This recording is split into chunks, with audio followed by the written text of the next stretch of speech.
In this video, I'll show you how to remove an internal ice maker on a KitchenAid refrigerator. And whether you need to replace it or just get a better look at it, here's how to do it. First, let's remove the cover. At the hinge, gently press it to one side and slip the tab out. Then do the same on the other side.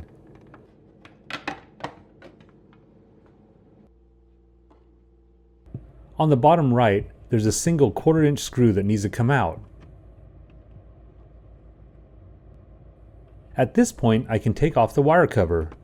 This is actually slightly awkward to get out because of the shape, but just lift it up a bit and slide it up. Now on the bottom left side, locate the locking tab.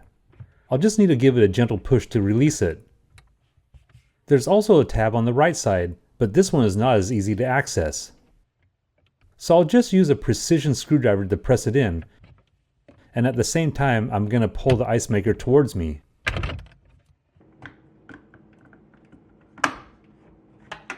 At this point, the ice maker is completely released from the mount.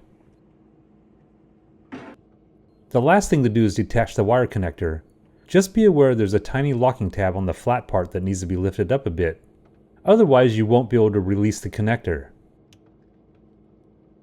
It might seem like it's stuck, but I'm sure you'll be able to get this off.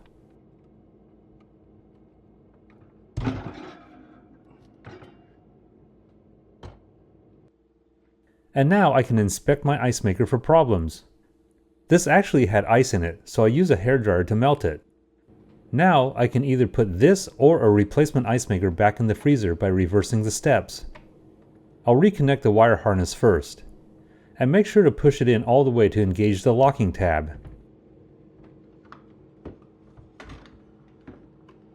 Line up the ice maker with the rails on the side.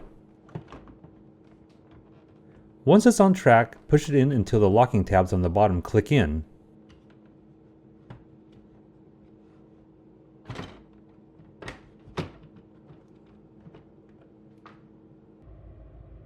Now, this is the hardest part.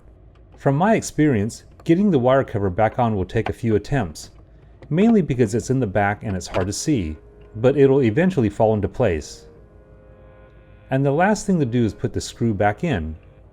This is a job that I'm confident that anyone can do, and I'll list a replacement ice maker in the description in case you need one. If this video was helpful, please give me a thumbs up and hit the subscribe button to stay up to date on all my DIY videos.